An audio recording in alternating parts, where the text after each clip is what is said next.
Middle school is a notoriously difficult time of adolescence, and my experience was no exception. I went from being a bubbly, happy, confident fourth grader to a fifth grader who was so shy and self-conscious that I wouldn't even raise my hand in class because I was so afraid of what my peers thought of me. That year, I applied to Castellet School, an all-girls school just down the street from here. And even though I only attended Castellet for 2 years before my family moved away, it completely changed my educational experience and empowered me with self-confidence and feminist ideals that are still an important part of my identity today. Reflecting on my own positive experience made me wonder if maybe all-girls education is better for young girls' development as a rule. When I did my research, what started out as a simple analysis of the pros and cons of single-sex education, however, turned into investigation of the gender gap that exists in society today, and how all-girls schools can help to close this gender gap and change the pervasive gender biases that exist in our society. I'm first going to address the fact that there is a gender gap in our society, and then talk about a few ways in which all-girls schools can help to close this gender gap. Ultimately, I hope to convince you that all-girls schools are a viable tool for closing this gender gap in society, and that we should consider having it should be an available option to all girls through public girls' schools. When I first was describing my research to a friend, her first reaction was, wait, there's a gender gap in our country? And it's true, not that many people know about it, but as I shared with you a few weeks ago, only 25% of STEM jobs are had by women, compared to 50% like other careers. And of those in those STEM careers, women earn only 86% of what their male counterparts earn. Some people may argue that this is due to a biological difference between men and women, that maybe men are just better at math and science than women are. However, a study was conducted recently that shows that gender equality is correlated with gender gap in math performance. So this study showed that Turkey, which out of all the countries surveyed, had the lowest gender equality. There was the highest gender gap, the biggest gender gap between boys' performance in mathematics and girls. And Iceland is the extreme example over on the other side, where it's egalitarian, basically completely egalitarian in terms of how they treat men and women. And there the trend was actually reversed, where girls outperformed boys on math tests. So what does this say about the nature versus nurture argument? It's all about environment. And that means that it's in our power, and therefore it's our responsibility to change this environment and the social pressures and social biases that say that there are certain jobs that are more appropriate for men and certain jobs that are appropriate for women. So how do all-girls schools change this? One way is they counter the low self-esteem that girls experience. It turns out that the low self-esteem that I suffered when I was in middle school is not unique. A survey done by the American Association of University Women surveyed 3,000 children and found that all adolescents' self-esteem dropped, but girls more than boys. And it went from 60% of elementary school girls agreeing with the statement, I'm happy the way I am, to only 30% of high school girls agreeing with this statement. And in addition to the already natural drop in self-esteem that girls experience, it's just compounded by the misleading images that girls are surrounded by growing up that basically make girls feel pressure to be perfect in some cases, and also give them just really wrong ideas of their place in society compared to men. In addition to the psychological damage that girls suffer from this low self-esteem, it can also impact them in the classroom.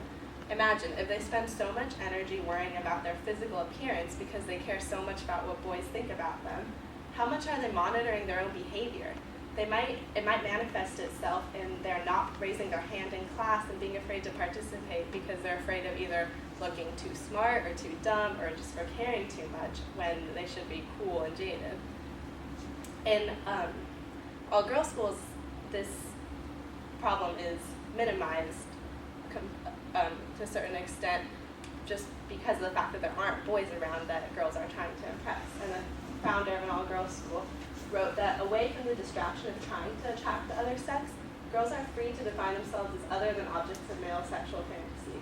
Encouraged by a school climate that urges them to be intellectual, curious, and disciplined, they can be smart. And so in the same way that girls aren't going to feel pressure to control their appearance because of what they're worried about boys thinking of them, they also won't monitor their behavior as much. And they'll be more willing to speak up more easily, to take more risks, and to be themselves, which all just prepares them for a future in which they can know that they can be anything that they want to be.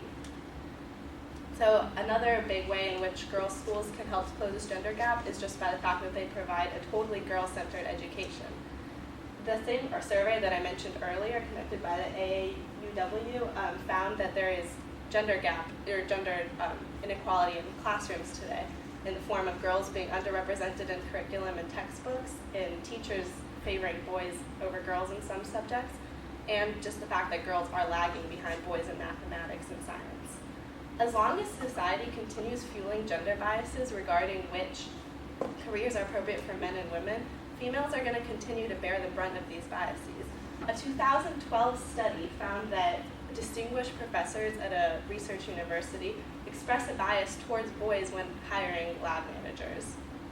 If professors are expressing these biases, what kind of biases are elementary school teachers and middle school and high school teachers expressing towards children? And what kind of message is that sending about what careers are appropriate for boys and which careers are appropriate for girls? In all girls' schools, girls are the only focus. There are no boys towards whom teachers can express the bias. And because of that, they don't get any ideas that there's certain subjects that are girlier or more for boys. Instead of having to just simply hope for a teacher who equally encourages girls and boys in all subjects, girls are guaranteed an environment in which they are encouraged to pursue all subjects. In addition, in all girls schools, it sounds obvious, but it's true. Girls play all the roles. The Science Olympiad team is all girls. Student council is made up of all girls. The best athletes are all girls. So when they leave that environment, they don't have any idea that there are certain roles, such as in some schools, maybe student government, for example, are more reserved for boys than for girls. Additionally, all girls schools go out of their way to emphasize female role models, whether that means historical, powerful female figures, or powerful females in STEM fields today.